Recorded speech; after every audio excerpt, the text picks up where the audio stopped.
Hey guys, welcome to the Liberal Hive Mind, a channel solely focused on exposing the abundant hypocrisy of the left. Now, it's no surprise, everybody knows that the Democrat Party and leftoids in general are completely detached from reality. They're living in their little safe spaces, away from criticism and scrutiny, right? They're living on places like Reddit, where they can go ahead and ideologically circle jerk each other, while the moderators ban any dissenting voice. It's pretty much an open secret that the Democrats have their heads shoved so far down in the sand. But you know how some people might think that that's really only the far left? It's only the lunatic blue anon folk. Even Charlemagne Dagaud said something kind of similar the other day. I do think that there are people in the party who know they have to make that adjustment. And you're seeing it, right? This notion that the Democrat Party, oh, they get it. And the crazy far left nonsense is getting rooted out by the stem. Just you wait. Yeah, I think that might be a little bit of a naive understanding of the current circumstance. While it is true that there is, let's call it a Bill Maher faction within the Democrat Party, and certainly the donor faction, that's trying to push back hard, especially on the far left nonsense, the idea that they're getting anywhere? Yeah, well, I think stating that might be a little bit premature. And I'm not just saying that, I've got the perfect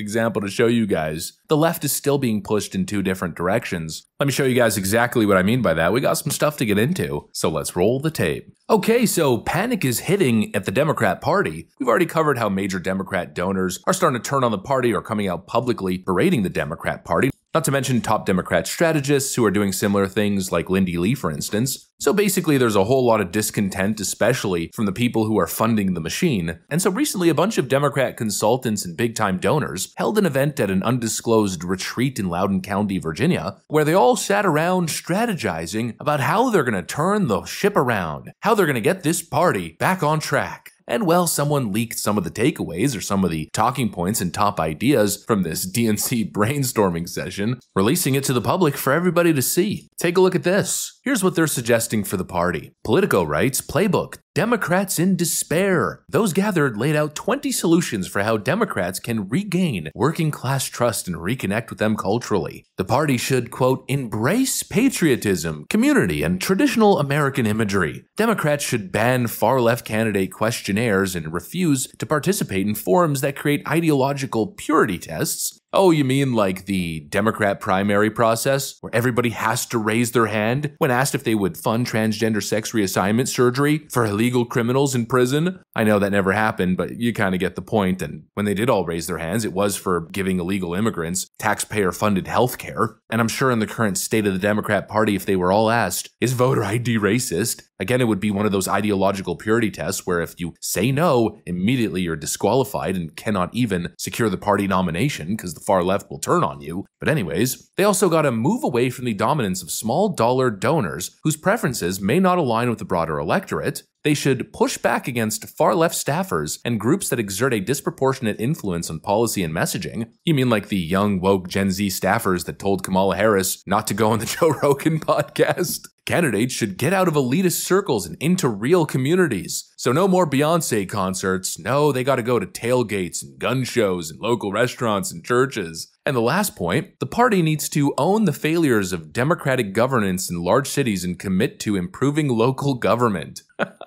Oh, it's just so stupid. I love how all of this stuff is just basic common sense for any rational adult, but for Democrats, they need to do a seminar. They need to, get all the brightest thinkers and strategists together to come up with all of these ideas. They're probably going to spend millions of dollars on research and focus groups too. It just goes to show how fake and out of touch these people are. They're such out of touch metropolitan elitists. Ooh, we gotta get out of our fancy galas and start showing up at gun shows and tailgates. Yeah, I don't know if that's gonna work so well. Most of these Democrats will stick out like a damn sore thumb. They're just so damn fake. But criticizing their lack of authenticity aside and how they clearly still don't get it, it's not about pretending as if you connect with people and pretending to be a part of the working class in their cultural environment. It's actually having and forming a genuine connection with these people. Despite the criticisms, it's still a, step in the right direction for the party. They're kind of putting their finger on the issue, at least these donors and strategists are behind closed doors. But then, of course, the next part here, the whole point of the video, is it landing? Do you think it's gonna work? Yeah, not so sure about that. Because already the infighting starts. here comes Jane Fleming Klebe, DNC vice chair, swooping in to destroy their entire plan in literal seconds. She rushes into the comments to clarify that this totally wasn't affiliated with the DNC, and we won't turn our backs on the progressives. Jane Fleming Klebe writes, "This was not a retreat hosted by Democrat National Committee or the Association of State Democratic Committees. The retreat was hosted by the Third Way, a 501c4 group, not a Democratic group. All ideas are welcome to rebuild the party, but wanted to make that clear." Then one individual responds, "Why should we care if it's technically hosted by official committees? We all know that when it's all said and done, the DNC is going to embrace exactly these ideas." Not so sure about that one. But then she responds, "I'm the DNC vice chair and president of the ASDC. This is not from our new leaders who we just elected. We don't think we have to turn our backs on progressives or moderates to win. We have to recruit candidates who will look and sound like their communities, which look different across the US."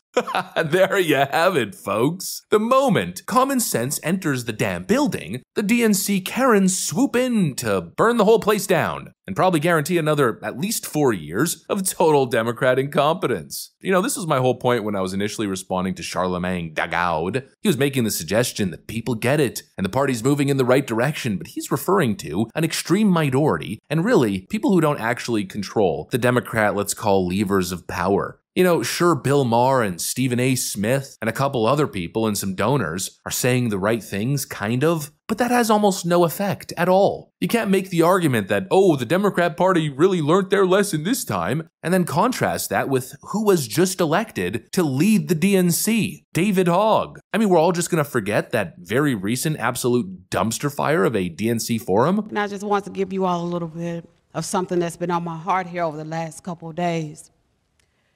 You fight on, you fight on, you fight on, you fight on.